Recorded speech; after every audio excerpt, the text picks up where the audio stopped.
Hello students, आज के इस वीडियो में दो चार ऑप्शन ऐसे देखेंगे जो स्पेशल तरीके के क्वेश्चंस होंगे। जैसे सबसे हल्की गैस, इस ऑप्शन के अकॉर्डिंग देखिए nitrogen, helium, oxygen and hydrogen. तो देखिए सिंपल सी बात है, सबसे हल्का जो एलिमेंट है वो हाइड्रोजन है, हल्की गैस आपकी हाइड्रोजन है। इसको हीलियम को मत लीजिएगा, हाइड्रोजन सबसे हल्की गैस है। सेकंड क्वेश्चन, आवर्त सारणी में ट्राइटियम कौन से वर्ग में रखा गया है? ध्यान से देखो, ट्राइटियम की बात हो रही, इट मीन्स ये हाइड्रोजन का एक आइसोटॉप्स है, समस्थानिक है। हाइड्रोजन का protium, deuterium and tritium 1H3, hydrogen 1H1, 1H2, 1H3, ये तीनों ही आइसोटॉप्स होते हैं, समस्थानिक होते हैं। अब ट्राइटियम जो है, इसमें से अगर इनका देखें कि किस आवर्त सारणी में किस में रखा गया है, वो भी वर्ग बताना है, तो सिंपल सा आंसर हो जाएगा इसका 1। क्यों? आवर्त सारणी में हाइड्रोजन पहले वर्ग में रखा गया है। और आप जानते हैं कि समस्थानिकों के लिए ज़रूरत नहीं है अलग से स्पेस देने की। क्यों?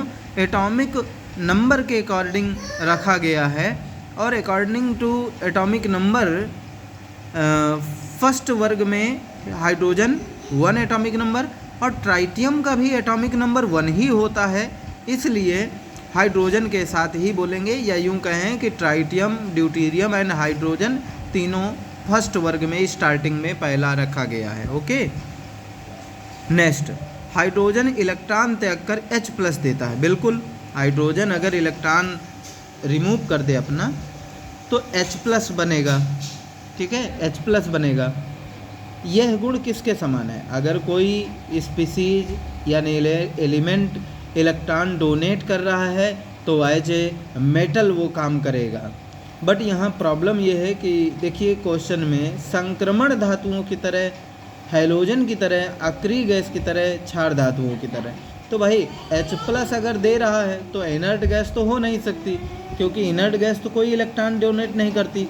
हैलोजन तो इलेक्ट्रॉन गेनिंग स्पीसीज है, इलेक्ट्रॉन गेन करते हैं, लेते हैं ये, लेकिन यहाँ तो इलेक्ट्रॉन त्यागने की बात कही जा रही है। अब त्यागने में संक्रमण धातुएं भी इलेक्ट्रॉन, हालांकि ये संक्रमण धातुएं जनरली कोवेलेंट बॉन्ड के थ्रू इलेक्ट्रॉन डोनेट करती हैं स्पीसीजें, बट यहाँ क्षार धातुएं पर्सनली 1 इलेक्ट्रॉन या 2 इलेक्ट्रॉन, क्षार धातु पर्सनली 1 इलेक्ट्रॉन डोनेट करती है, जो कि यहाँ पर भी हाइड्रोजन 1 इलेक्ट्रॉन डोनेट करता है, इसलिए इसका आंसर क्षार धातु हो जाएगा। नेक्स्ट क्वेश्चन, हाइड्रोजन के कितने समस्थानिक रेडियो एक्टिव होते हैं? तो आप ये जान लीजिए, हाइड्रोजन के 3 समस्थानिक होते हैं, प्रोटियम, ड्यूटेरियम, ट्राइटियम, जिनमें से केवल ट्राइटियम ही ऐसा है, 1H3 ट्राइटियम ही केवल ऐसा है जो रेडियो एक्टिव होता है। रेडियो एक्टिव मीन्स एक टाइप से एलिमेंट्स, ऐसा एलिमेंट्स जो अपने आप से सेल्फ से रेडियो एक्टिव रेडिएशन करता है, यानी विकिरणें निकालता रहता है। तो जब कोई अपने आप से रेडियो एक्टिव विकिरणें निकालता है उसे रेडियो एक्टिव बोलते हैं, और ट्राइटियम ही केवल रेडियो एक्टिव होता है। नेक्स्ट, ड्यूटेरियम में होते हैं, ड्यूटेरियम एक्चुअल में 1D2, 1H2 बोलते हैं, इसे D सिंबल दिया जाता है ड्यूटेरियम को, ट्राइटियम को T दिया जाता है। यहाँ ड्यूटेरियम की बात हो रही है, समस्थानिक हाइड्रोजन के कितने समस्थानिक रेडियो एक्टिव हैं? तो यहाँ पे एक ही हाइड्रोजन का समस्थानिक ऐसा है जो रेडियो एक्टिव होता है, वो है ट्राइटियम। समस्थानिक 3 होते हैं, समस्थानिक 3 है, बट कौन सा समस्थानिक रेडियो एक्टिव है? Only and only tritium. Deuterium की बात करें तो ये 1D2 या 1H2, इसको बोलते हैं ड्यूटेरियम, D सिंबल होता है।